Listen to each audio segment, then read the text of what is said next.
Hello, welcome to market discussion of the day. Today, March 31st, 2026, Tuesday ആണ് മന്ദൻ്റെ ആണ്. So മന്ദൻ market ഡിസ്കഷനിലോട്ട് പോകുന്നതിന് മുന്നേയായിട്ട് നമ്മളുടെ പുതിയ ബാച്ച് ഇന്നലെ സ്റ്റാർട്ട് ചെയ്തിട്ടുണ്ടായിരുന്നു. അടുത്ത ആഴ്ച വീണ്ടും നമ്മളുടെ ഫോറക്സ് ട്രേഡിംഗ് കോഴ്സ് സ്റ്റാർട്ട് ചെയ്യുന്നതായിരിക്കും. ഓക്കെ, സോ വളരെ ബിഗിനർ ലെവലിലുള്ള ഒരു ബേസിക് കോഴ്സാണ് നമ്മൾ പ്രൊവൈഡ് ചെയ്യുന്നത്. 7 ദിവസത്തെ കോഴ്സായിരിക്കും. രാത്രി ഇന്ത്യൻ ടൈമിംഗ് 8:30 മണിക്കാണ് ക്ലാസ് നടക്കുന്നത്. സോ ക്ലാസ്സിനെ കുറിച്ച് ഡീറ്റെയിൽ ആയിട്ട് അറിയാനായിട്ട് എൻ്റെ ഡിസ്ക്രിപ്ഷൻ ബോക്സിൽ നമ്പർ ഉണ്ടാവും. എനിക്ക് മെസ്സേജ് അയച്ചു കഴിഞ്ഞാൽ ബാക്കി കാര്യങ്ങൾ ഞാൻ കോർഡിനേറ്റ് ചെയ്യുന്നതായിരിക്കും എടുത്ത് ഓർമ്മിപ്പിച്ച് പോവുകയാണ്. Okay, so coming to market discussion, coming to fundamental side. So ഇന്ന് നമ്മുടെ ട്രേഡിംഗ് വ്യൂവിലാണ് നമ്മൾ ഓപ്പൺ ചെയ്തേക്കുന്നത്. കാരണം എൻ്റെ മെറ്റാട്രേഡർ 5 ചെറിയൊരു ഒരു ടെക്നിക്കൽ ഗ്ലിച്ച് വന്നത് കൊണ്ടിട്ട്. ഓക്കെ, സോ നമ്മൾ ഗോൾഡിൻ്റെ ചാർട്ടാണിത്. സോ ഇന്ന് നമുക്ക് ഇന്നത്തെ ദിവസത്തെ ഫണ്ടമെൻ്റൽസിലോട്ട് പോയതിന് ശേഷം നമുക്ക് ടെക്നിക്കൽ സൈഡിൽ പോവുകയും ചെയ്യാം. ഓക്കെ, സോ ഇന്നലെ ഉണ്ടായ ഒരു വളരെ ഇമ്പോർട്ടൻ്റ് ആയിട്ടുള്ളൊരു ന്യൂസാണ്. ആക്ച്വലി നമുക്ക് വൈകുന്നേരം നമ്മളുടെ ഫെഡ് ചെയർ പവലിൻ്റെ സ്പീച്ച് ഉണ്ടായിരുന്നു അല്ലേ. സോ ഇന്നലെ വൈകുന്നേരം 8:30 മുന്നേ ആയിട്ട് മാർക്കറ്റിൽ നിന്ന് മാറി നിൽക്കാൻ അതിനടുത്ത് പറഞ്ഞിട്ടുണ്ടായിരുന്നു അല്ലേ. സോ ഫെഡ് ചെയർമാൻ പവലിൻ്റെ സ്പീച്ച് രാത്രി 8 മണിക്ക് ഉണ്ടായിരുന്നു ഇന്നലെ. സോ അത് ആ ഒരു സ്പീച്ചിന് മുന്നോടിയായിട്ട് രാത്രി 6:30 മണി ഇന്ത്യൻ ടൈമിങ് 6:30 മണിക്ക് തന്നെ എന്ത് സംഭവിച്ചു? 6:30 മണിക്ക് തന്നെ നല്ല രീതിയിലുള്ള ഒരു മാർക്കറ്റ് മൂവ്മെൻ്റ് ഉണ്ടായി. അത് നമുക്ക് കാണാനായിട്ട് പറ്റും അല്ലേ. സോ ഇതാണ് രാത്രി 6:30 മണിക്കുള്ള ക്യാൻഡിൽ എന്ന് പറഞ്ഞു കഴിഞ്ഞാൽ 6:30 മണിക്ക് ഓൾമോസ്റ്റ് 4570 അല്ലെങ്കിൽ 80 വരെ 82 വരെയൊക്കെ പോയ മാർക്കറ്റായിരുന്നു. അത് ഒറ്റയടിക്ക് താഴെ വീണു. ഓൾമോസ്റ്റ് 4517 വരെയൊക്കെ പോയിട്ടുണ്ടായിരുന്നു. കാരണം ഉറപ്പായിട്ടും ഫെഡ് ചെയറിൻ്റെ സ്പീച്ച് ഉണ്ട്. ആ സ്പീച്ചിനകത്ത് എല്ലാവരും ആൻറ്റിസിപ്പേറ്റ് ചെയ്തുകൊണ്ടിരുന്നത് ഫെഡ് പറയുന്ന കാര്യം എന്താണെന്ന് വെച്ച് കഴിഞ്ഞാൽ ഉറപ്പായിട്ടും ഇൻട്രസ്റ്റ് റേറ്റ് കൂട്ടും എന്ന് ആണ് ഫെഡ് പറയുന്നത് എന്നുള്ള ഒരു ആൻറ്റിസിപ്പേഷൻ. ഓക്കെ, അങ്ങനെ അനുമാനിച്ചുകൊണ്ട് ആൾക്കാർ മാർക്കറ്റിൽ ഓൾറെഡി അന്നത്തെ ദിവസം ഇന്നലെ എടുത്ത പ്രോഫിറ്റുകൾ ബുക്ക് ചെയ്യുകയും മാർക്കറ്റ് ഒറ്റയടിക്ക് താഴെ പോവുകയും ചെയ്തു. പിന്നീട് മാർക്കറ്റ് അങ്ങോട്ടും ഇങ്ങോട്ടും കറങ്ങി ഫെഡ് ചെയർ പവലിൻ്റെ സ്പീച്ചിൻ്റെ സമയത്ത് ഇതായിരുന്നു സ്പീച്ചിൻ്റെ സമയത്തുള്ള ക്യാൻഡിൽ.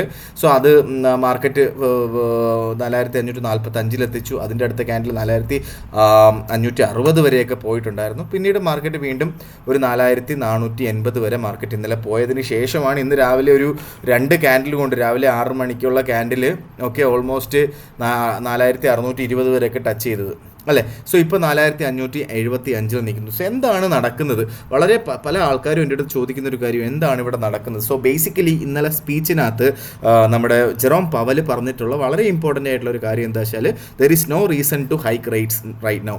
ഓക്കെ, സോ റേറ്റ് കൂട്ടേണ്ട, ഇൻട്രസ്റ്റ് റേറ്റ് കൂട്ടേണ്ട യാതൊരു ആവശ്യവുമില്ല.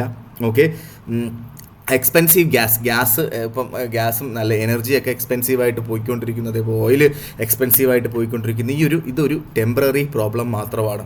ഓക്കെ, സോ അതുകൊണ്ടിട്ട് തന്നെ നമുക്ക് വെയിറ്റ് ആൻഡ് സീ എന്ന് പറയുന്ന ഒരു സ്ട്രാറ്റജി യൂസ് ചെയ്യാം എന്നുള്ളതാണ് ആക്ച്വലി നമ്മളുടെ ജെറോം പവൽ പറഞ്ഞത്. ഓക്കെ, സോ അതുകൊണ്ടിട്ട് തന്നെ ഏപ്രിൽ റേറ്റ് കൂട്ടും എന്നുള്ള ആ ഒരു ആൻറ്റിസിപ്പേഷൻ മാർക്കറ്റിൽ നിന്ന് മാറി. ഓക്കെ, സോ അത് നമുക്ക് ഉറപ്പായിട്ടും പുള്ളിക്കാരന് മിഡിൽ ഈസ്റ്റിലെ സിറ്റുവേഷൻ അറിയാം. പക്ഷേ പുള്ളിക്കാരന് കൂടുതൽ ഡേറ്റ വേണം ഒരു ബിഗ് മൂവ് ചെയ്യാൻ എന്നുള്ളൊരു കാര്യം കൂടെ പുള്ളിക്കാരൻ പറഞ്ഞിട്ടുണ്ടായിരുന്നു. സോ ഇത് മാർക്കറ്റിനെ എങ്ങനെ അഫക്റ്റ് ചെയ്തു എന്ന് ചോദിച്ചു കഴിഞ്ഞാൽ ഇതിനകത്തുനിന്ന് US മാർക്കറ്റിന് അല്ലെങ്കിൽ അവർക്ക് economy is strong enough to wait ചെയ്യാനായിട്ട് അവർ അഫോർഡബിൾ ആണ് എന്നുള്ളൊരു കാര്യമാണ് നമ്മൾ മനസ്സിലാക്കേണ്ടത്. ഓക്കെ, സോ അതിനകത്തുനിന്ന് പാനിക്ക് കുറച്ചു. അത് നമ്മുടെ മാർക്കറ്റിൻ്റെയും പാനിക്ക് കുറച്ചു എന്നുള്ളൊരു കാര്യം നമ്മൾ മനസ്സിലാക്കുക.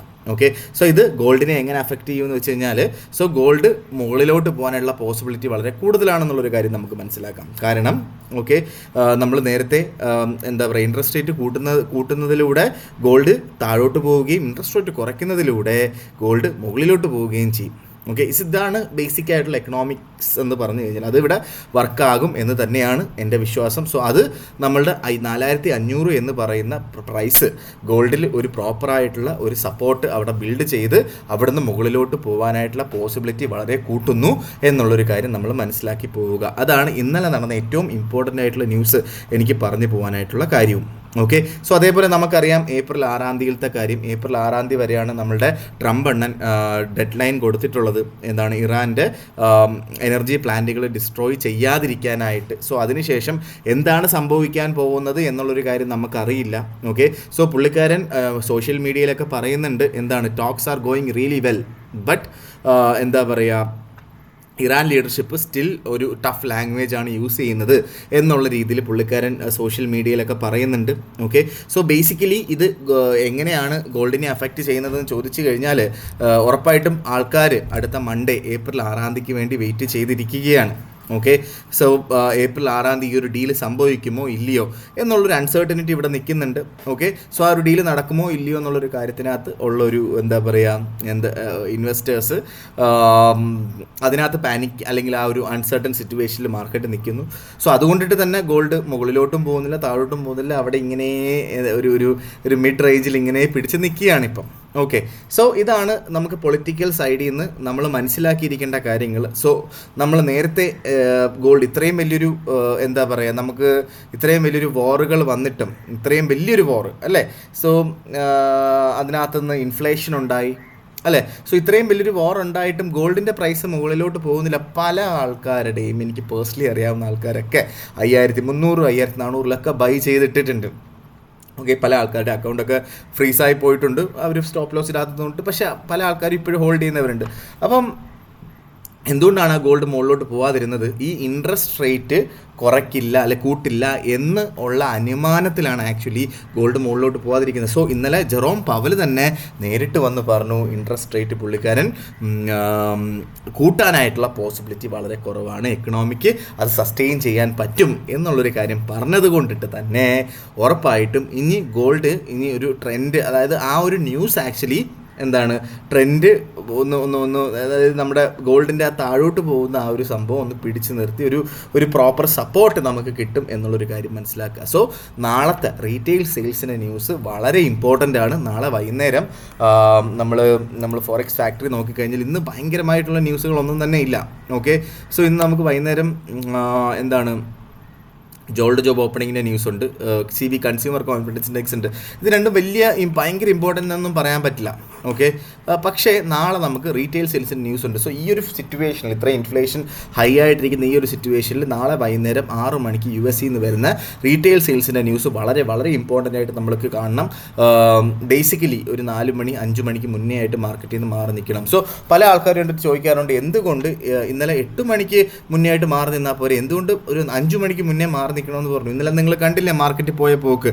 സോ ആൻറ്റിസിപ്പേറ്റ് ചെയ്തു മാർക്കറ്റിനകത്ത് ജെറോം പവൽ പറയുന്ന സ്പീച്ച് ആൾക്കാർ ആൻറ്റിസിപ്പേറ്റ് അല്ലെങ്കിൽ ട്രേഡേഴ്സ് അല്ലെങ്കിൽ ഇൻസ്റ്റിറ്റ്യൂഷൻസ് ആൻറ്റിസിപ്പേറ്റ് ചെയ്ത് പ്രോഫിറ്റ് ബുക്ക് ചെയ്തപ്പോഴാണ് ഒറ്റയടിക്ക് മാർക്കറ്റ് താഴോട്ട് പോയത്. Okay. So coming to market discussion, coming to fundamental technical സൈഡിലോട്ട് പോകുന്നതിന് മുന്നേ ആയിട്ട് എനിക്ക് വളരെ ഇമ്പോർട്ടൻ്റ് ആയിട്ട് പറയാനായിട്ടുള്ള കാര്യം, നമ്മളുടെ ബ്രോക്കറിൻ്റെ സ്റ്റാർ ട്രേഡർ എന്ന് പറഞ്ഞ ബ്രോക്കറിൻ്റെ 50+20 എന്ന് പറയുന്ന ഓഫർ ഇന്നാണ് തീരാൻ പോകുന്നത്. 31st ഓഫ് മാർച്ചിലാണ് തീരാൻ പോകുന്നത്. ഓക്കെ. സോ അതിന് മുന്നേ ആയിട്ട് നിങ്ങൾക്ക് ചെയ്യണം എന്നുണ്ടെങ്കിൽ ഉറപ്പായിട്ടും നിങ്ങൾക്ക് എൻ്റെ ഡിസ്ക്രിപ്ഷൻ ബോക്സിൽ സ്റ്റാറിൻ്റെ ലിങ്ക് ഉണ്ടാവും, നിങ്ങൾക്ക് അതിൽ കയറിയിട്ട് ചെയ്യാവുന്നതാണ് എന്നുള്ളൊരു കാര്യം കൂടി ഞാൻ എടുത്ത് ഓർമ്മിപ്പിച്ചു പോവാണ്. കാരണം ഇപ്പം നമ്മൾ സ്റ്റാർ ട്രേഡറിനെ കുറിച്ച് പറയുകയാണെങ്കിൽ എല്ലാ രീതിയിലുള്ള റെഗുലേഷനും ഉള്ളൊരു ബ്രോക്കറാണ്. ഓക്കെ. സോ UAE ബേസ് ചെയ്തിട്ടുള്ള CMAയുടെ റെഗുലേഷൻ ഉള്ളൊരു ബ്രോക്കറാണ്. അതേപോലെ തന്നെ ഓസ്ട്രേലിയ ബേസ് ചെയ്തിട്ട് ASICയുടെ റെഗുലേഷൻ ഉണ്ട്, FSCയുടെ റെഗുലേഷൻ ഉണ്ട്. അങ്ങനെ ഒരുപാട് റെഗുലേഷൻ ഉള്ളൊരു ബ്രോക്കറാണ്. അതിൻ്റെ കൂടെ തന്നെ ഇൻഷുറൻസ് പ്രൊവൈഡ് ചെയ്യുന്നൊരു $100,000 വരെ ഇൻഷുറൻസ് പ്രൊവൈഡ് ചെയ്യുന്നൊരു കമ്പനിയാണ്. സ്പോൺസർഷിപ്പ് നോക്കിക്കഴിഞ്ഞാൽ ഈ വട്ടത്തെ വേൾഡ് കപ്പിൽ UAE ടീമിനെ സ്പോൺസർ ചെയ്തത് വരെ നമ്മുടെ സ്റ്റാർ ട്രേഡറാണ്. NBA സ്പോൺസർ ചെയ്യുന്നുണ്ട്. ഓക്കെ. സോ അതിൻ്റെ കൂടെ നമ്മളുടെ 50+20 എന്ന് പറയുന്ന ഡെപ്പോസിറ്റ് ബോണസ്, അത് ഒരു ബിഗിനർ എന്നുള്ള നിലയ്ക്ക് അല്ലെങ്കിൽ നമ്മൾ ആസ് എ ട്രേഡർ നമുക്ക് ഇനിഷ്യലി നമ്മൾ സ്റ്റാറിൽ ട്രേഡ് ചെയ്യുമ്പോൾ നമ്മളുടെ ക്യാപിറ്റൽ നമുക്ക് കൂട്ടാനായിട്ട് കമ്പനി തരുന്നൊരു ബോണസ് പ്രോഗ്രാമാണ് 50% + 20%. ആദ്യത്തെ $500 50%, ബാക്കി എത്രയാണോ നമ്മൾ ഡെപ്പോസിറ്റ് ചെയ്യുന്നത് അതിൻ്റെ 20% കമ്പനി നമുക്ക് ബോണസായിട്ട് തരും എന്നുള്ളതാണ് അതിൻ്റെ എക്സ്ട്രാ അഡ്വാൻറ്റേജ് എന്ന് പറഞ്ഞു കഴിഞ്ഞാൽ. ഓക്കെ. സോ സ്റ്റാറിൽ അക്കൗണ്ട് തുടങ്ങേണ്ട ആൾക്കാർക്ക് എൻ്റെ ഡിസ്ക്രിപ്ഷൻ ബോക്സിൽ നമ്പർ ഉണ്ടാവും, അല്ലെങ്കിൽ താഴെ അതിൻ്റെ ലിങ്ക് ഉണ്ടാവും, നിങ്ങൾക്ക് ലിങ്ക് ത്രൂ ചെയ്യാവുന്നതാണ്. UAE ആൾക്കാർക്ക് വേറെ പ്രത്യേക ലിങ്കാണ്, അതും താഴെ കൊടുത്തിട്ടുണ്ട്. എന്തെങ്കിലും ഡൗട്ട് ഉണ്ടെങ്കിൽ നിങ്ങൾക്ക് ഡയറക്റ്റ്ലി വിളിക്കാവുന്നതാണ്. ഞാൻ നിങ്ങളുടെ ഡയറക്റ്റ്ലി നിങ്ങളുടെ ബിസിനസ് ഡെവലപ്മെൻറ്റ് മാനേജറായിട്ട് ആക്ട് ചെയ്യുകയും ചെയ്യും എന്നുള്ളൊരു കാര്യം കൂടെ ഞാൻ എടുത്ത് ഓർമ്മിപ്പിച്ച് പോവുകയാണ്. Okay, so coming to market discussion, coming to technical side. So നമ്മൾ ഫസ്റ്റ് ഓഫ് ഓൾ ടെക്നിക്കൽ സൈഡിലോട്ട് പോകുന്നതിന് മുന്നേയായിട്ട് നമുക്ക് നമ്മുടെ USD JPYയിലോട്ട് തന്നെ പോവാം. നമ്മൾ എല്ലാ ദിവസവും പറയുന്നത് പോലെ USD JPYയിലോട്ട് പോവാം. USD JPY ഇപ്പോൾ കറൻ്റ്ലി ട്രേഡ് ചെയ്തുകൊണ്ടിരിക്കുന്നത് ഓക്കെ. സോ 159.592 നിൽക്കുന്നു. ഓക്കെ, സോ ബേസിക്കലി നമുക്ക് ഒരു ബൈ എൻട്രി എന്ന് പറയുന്നത് 159. ബേസിക്കലി ബുള്ളിഷാണ് മാർക്കറ്റ്. സോ ഇന്നത്തെ റേഞ്ച് പറയുകയാണെങ്കിൽ 158.80 ടു 160.05 ആ ലെവലിലാണ് ഇന്നത്തെ റേഞ്ച് എന്ന് പറയുന്നത്. ഓക്കെ, സോ ബേസിക്കലി ഒരു ഡിപ്പിൽ കിട്ടിയ 159.20 അവിടെയൊക്കെ കിട്ടിക്കഴിഞ്ഞാൽ അവിടുന്ന് ബൈ ചെയ്ത് മുന്നോട്ട് പോകും. സ്റ്റോപ്പ് ലോസ് 150 ടൈറ്റായിട്ട് വെക്കേണ്ട ആൾക്കാർക്ക് 158.80 താഴെയായിട്ട് വെക്കാം. ഇച്ചിരി വൈഡായിട്ട് വെക്കണം എന്നുള്ള ആൾക്കാർക്ക് 158.40 താഴെയായിട്ട് വെക്കാം. ഓക്കെ, സ്റ്റേക്ക് പ്രോഫിറ്റ് നമുക്ക് 159.85 വരെ നമുക്ക് അത് ഹോൾഡ് ചെയ്ത് പോകാം. അതിന് മുന്നേ ആയിട്ട് പ്രോഫിറ്റ് ബുക്ക് ചെയ്ത് ഇറങ്ങുക എന്നുള്ളതാണ് എൻ്റെ പേഴ്സണൽ ചോയ്സ് എന്ന് പറഞ്ഞു കഴിഞ്ഞാൽ. ഓക്കെ, സോ നേരെ നമ്മളുടെ USDയിലോട്ട് പോയി കഴിഞ്ഞാൽ EUR/USD ബേസിക്കലി ബെയറിഷാണ് മാർക്കറ്റ്. ഓക്കെ, ബെയറിഷ് മാർക്കറ്റാണ് ഇപ്പോൾ നടന്നുകൊണ്ടിരിക്കുന്നത്. ഓക്കെ, സോ ബേസിക്കലി ഇവിടുത്തെ കറണ്ട് പോയി എന്ന് തോന്നുന്നു. അപ്പോൾ അതുകൊണ്ട് ഇത് വർക്കാവുന്നില്ല. ഓക്കെ, സോ ഇപ്പോഴും നമ്മുടെ USD JPYയിൽ തന്നെയാണ് മാർക്കറ്റ് നിൽക്കുന്നത്. സോ നിങ്ങളുടെ എന്താ പറയുക, നിങ്ങളുടെ സ്ക്രീനിൽ നോക്കുക. ഞാനിപ്പോൾ നമ്മളുടെ ഇതിനകത്ത് ഞാൻ നമ്മുടെ മെറ്റാട്രേഡർ 5 ഞാൻ ചാർട്ട് എടുത്തതാണ്. കണ്ട, ചാർട്ട് അനങ്ങുന്നില്ല, അതുകൊണ്ടാണ് ഞാൻ മറ്റേത് എടുത്തത്. ഓക്കെ, സോ നമ്മളുടെ GBP/USDയിലോട്ട് വരുമ്പോൾ EUR/USDയിലോട്ട് വരുമ്പോൾ EUR/USD ഇപ്പോൾ കറൻ്റ്ലി ട്രേഡ് ചെയ്തുകൊണ്ടിരിക്കുന്നത് എത്രയാണ്? ഓൾമോസ്റ്റ് കറണ്ട് തിരിച്ച് വന്നു ഡൗൺ. ഓക്കെ, കുഴപ്പമില്ല. ഓക്കെ, സോ EUR/USDയുടെ ഇപ്പോഴത്തെ കറണ്ട് സിറ്റുവേഷൻ എന്ന് പറയുന്നത് 1.1466 റേഞ്ചിലൊക്കെ ആയിരുന്നു. ഓക്കെ, സോ ഇന്നത്തെ റേഞ്ച് നമ്മൾ നോക്കിക്കഴിഞ്ഞാൽ 1.1400 ടു 1.1550 വരെയാണ് ഇന്നത്തെ റേഞ്ച് നമ്മൾ നോക്കിക്കഴിഞ്ഞാൽ. ഓക്കെ, സോ സെൽ ഓപ്പർച്യൂണിറ്റിയാണ് എനിക്ക് പറയാനായിട്ടുള്ളത്. സെൽ 1.1500 1.1490 അവിടെ നിന്നൊക്കെ സെൽ ചെയ്തുകൊണ്ട് സ്റ്റാർട്ട് ചെയ്യാം. സ്റ്റോപ്പ് ലോസ് 1.1565 മുകളിൽ സ്റ്റോപ്പ് ലോസ്. ടേക്ക് പ്രോഫിറ്റ് 1.1410 അവിടെയൊക്കെ ടേക്ക് പ്രോഫിറ്റ് എടുത്ത് പോവുകയും ചെയ്യാം. ഓക്കെ, സോ നേരെ നമ്മളുടെ GBP/USDയിലോട്ട് വരുമ്പോൾ ഇപ്പോൾ കറണ്ട് പ്രൈസ് GBP/USDയിൽ GBPയുടെ ഇപ്പോഴത്തെ കറണ്ട് പ്രൈസ് 1.3200 അടുത്തായിട്ട് നിൽക്കുന്നു. ഓക്കെ, സോ ഇന്നത്തെ റേഞ്ച് നോക്കിക്കഴിഞ്ഞാൽ 1.3140 ടു 1.3280 വരെയാണ്. ഓക്കെ, ബെയറിഷാണ് നമ്മുടെ GBPയുടെ അവസ്ഥ എന്ന് പറഞ്ഞു കഴിഞ്ഞാൽ. നമുക്ക് ബേസിക്കലി നമുക്കൊരു സെൽ എൻട്രി 1.3250 ഒക്കെ അടുത്ത് നമുക്ക് സെൽ ചെയ്തുകൊണ്ട് സ്റ്റാർട്ട് ചെയ്യാം. ഓക്കെ, 1.3300 മുകളിലായിട്ട് നമുക്ക് സ്റ്റോപ്പ് ലോസ് വെക്കേണ്ടിയിരിക്കുന്നു. ടേക്ക് പ്രോഫിറ്റ് നമുക്ക് 1.3150 ടു 1.3120 റേഞ്ചിൽ നമുക്ക് ടേക്ക് പ്രോഫിറ്റ് എടുത്ത് പോവുകയും ചെയ്യാം. ഓക്കെ, സോ നേരെ നമ്മളുടെ ഗോൾഡ് ആഷാനിലോട്ട് വരാം. ഗോൾഡ് ആഷാൻ ഇപ്പോൾ കറൻ്റ്ലി ട്രേഡ് ചെയ്തുകൊണ്ടിരിക്കുന്നത് ഇപ്പോൾ 4570-80 റേഞ്ചിൽ നിന്ന് നിൽക്കുകയായിരുന്നു അല്ലേ. സോ നമുക്ക് മാർക്കറ്റ് ഒരു പ്രോപ്പറായിട്ടുള്ള റെസിസ്റ്റൻസ് ചെയ്താൽ, പ്രോപ്പറായിട്ടുള്ള അടുത്ത റെസിസ്റ്റൻസ് എന്ന് പറഞ്ഞാൽ 4510 4500 എന്താ പറയുക 20 റേഞ്ചിലാണ് നമുക്ക് പ്രോപ്പറായിട്ടുള്ളൊരു റെസിസ്റ്റൻസ് അല്ല സപ്പോർട്ട് ഉള്ളത്. ഓക്കെ, സോ ഇന്നത്തെ റേഞ്ച് നമ്മൾ നോക്കിക്കഴിഞ്ഞാൽ 4500 ടു 4600 റേഞ്ചിലാണ് ഇന്നത്തെ ഒരു റേഞ്ച് നമ്മൾ നോക്കിക്കഴിഞ്ഞാൽ നമുക്ക് കിട്ടുക. ഓപ്പർച്യൂണിറ്റി ബൈ ഓപ്പർച്യൂണിറ്റിയാണ്. ഒരു ഷോർട്ടർ ടേം ബുള്ളിഷ് റിക്കവറിയാണ് ഇപ്പോൾ നടന്നുകൊണ്ടിരിക്കുന്നത്. ഓക്കെ, സോ ബേസിക്കലി മാർക്കറ്റ് 4550 മുകളിൽ സ്റ്റേ ചെയ്താൽ ഉറപ്പായിട്ടും ബൈ എൻട്രി നമുക്ക് 4550 ടു 4555 റേഞ്ചിൽ നമുക്ക് ബൈ നമുക്ക് എടുത്ത് പോകാനായിട്ട് പറ്റും. മാർക്കറ്റ് ശരിയായി, അല്ലെങ്കിൽ നമ്മളുടെ ഇത് എന്താ പറയുക, നമ്മുടെ ഇൻ്റർനെറ്റ് ശരിയായി 4578 മാർക്കറ്റ് നിൽക്കുന്നു. അപ്പോൾ നമുക്ക് എന്തായാലും 4550 അവിടെ നിന്ന് ബൈ ചെയ്യുന്ന ആൾക്കാർ 4585 ടു 4600 റേഞ്ചിൽ നമുക്ക് ടേക്ക് പ്രോഫിറ്റ് എടുത്ത് മാറാം. സ്റ്റോപ്പ് ലോസ് 4525 താഴെയായിട്ട് സ്റ്റോപ്പ് ലോസ് വെക്കുകയും ചെയ്യാം. സോ ഇഫ് മാർക്കറ്റ് ഫെയിൽസ് 4600 അവിടെ നിന്ന് ഷാർപ്പായിട്ട് റിജക്ഷൻ നടന്നു കഴിഞ്ഞാൽ 4595 4600 റേഞ്ചിൽ നമുക്ക് സെല്ല് ചെയ്തുകൊണ്ട് സ്റ്റാർട്ട് ചെയ്യാം.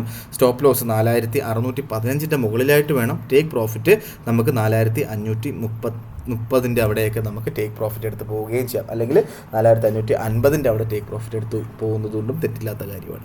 ഓക്കെ, സോ ഇതൊക്കെയാണ് ഇന്നത്തെ ദിവസത്തെ മാർക്കറ്റ് ഡിസ്കഷനിൽ പറഞ്ഞു പോകാനായിട്ടുള്ള കാര്യങ്ങൾ. സോ പ്രത്യേകിച്ചും നമ്മുടെ എന്താ പറയുക, ഞാൻ ഇന്ന് നമ്മളുടെ ട്രേഡിംഗ് വ്യൂവിൻ്റെ ആപ്ലിക്കേഷൻ ഞാൻ സ്റ്റാർട്ട് ചെയ്തപ്പോൾ നിങ്ങൾക്ക് കാണുന്നുണ്ടാവും, ഇതിനകത്ത് കുറച്ച് സിഗ്നൽസിനെ കുറിച്ച് കാണുന്നുണ്ടാവും. ഇത് ആക്ച്വലി ഒരു പെയ്ഡ് സിഗ്നലാണ്. Okay, so almost 70 to 75% accuracy ആയിട്ടുള്ളൊരു സംഭവമാണ്. ഇത് ചെയ്തത് കൊണ്ട് നിങ്ങൾ ഉറപ്പായിട്ടും പ്രോഫിറ്റ് ഉണ്ടാക്കുമെന്നൊന്നും പറയാൻ പറ്റില്ല. ഇവിടെയും നമ്മുടെ ഇമോഷൻസ് പ്രോപ്പറായിട്ട് വർക്ക് ചെയ്യുന്നുണ്ട്. ഓക്കെ, നമ്മൾ പ്രോപ്പർ സമയത്ത് എക്സിറ്റ് ആയില്ല എങ്കിൽ നമുക്ക് പണി കിട്ടും, പ്രോപ്പറായിട്ട് സ്റ്റോപ്പ് ലോസ് ഇട്ടില്ലെങ്കിൽ നമുക്ക് പണി കിട്ടും. പക്ഷേ ഇതൊരു നമുക്കൊരു ഒരു ഒരു ഒരു ബേസിക് ഐഡിയ നമുക്ക് തരും എന്നുള്ളതാണ്. അത്യാവശ്യം നല്ല രീതിയിൽ വർക്ക് ആവുന്നുണ്ട് എന്നുള്ളതാണ്. ഞാൻ 1 hour ക്യാൻഡിലാണ് യൂസ് ചെയ്യുന്നത്. ഇതിനകത്ത് ഗോൾഡിൽ മാത്രമല്ല എല്ലാത്തിലും നമുക്കിത് ഇതിനകത്ത് സിഗ്നൽസ് തരുന്നുണ്ട്. ഇപ്പം GBP USD എടുത്തു കഴിഞ്ഞാൽ നമുക്കതിലും നമുക്ക് സിഗ്നൽസ് തരുന്നുണ്ട്. ഞാൻ ഇതിനകത്ത് ആക്ച്വലി നമ്മളുടെ ഗോൾഡിനകത്ത് ഞാനിത് ചെയ്ത് നോക്കിയിട്ടുണ്ടായിരുന്നു. എനിക്ക് അത്യാവശ്യം നല്ല റിസൾട്ടാണ് കിട്ടിയിട്ടുള്ളത്. ഓക്കെ, സോ ഇതിനെക്കുറിച്ച് ഡീറ്റെയിൽ ആയിട്ട് അറിയാനായിട്ടും നിങ്ങൾക്ക് എൻ്റെ നമ്പറിൽ കോൺടാക്റ്റ് ചെയ്യാവുന്നതാണ്. ഓക്കെ, സോ ഇതൊരു പെയ്ഡ് ഇൻഡിക്കേറ്ററാണ്. ഡീറ്റെയിൽ ആയിട്ടുള്ള കാര്യങ്ങൾ നമുക്ക് നിങ്ങൾ വിളിച്ചു കഴിഞ്ഞാൽ നമുക്ക് ഡീറ്റെയിൽ ആയിട്ട് സംസാരിച്ച് പോവുകയും ചെയ്യാം എന്ന് പറഞ്ഞുകൊണ്ട് ഇന്നത്തെ ദിവസത്തെ മാർക്കറ്റ് ഡിസ്കഷൻ ഞാൻ കൺക്ലൂഡ് ചെയ്യാണ്. മാർക്കറ്റ് ഡിസ്കഷനായിട്ട് നമ്മൾ നാളെ കാണുന്നത് വരെ എല്ലാവർക്കും ഗുഡ് ബൈ.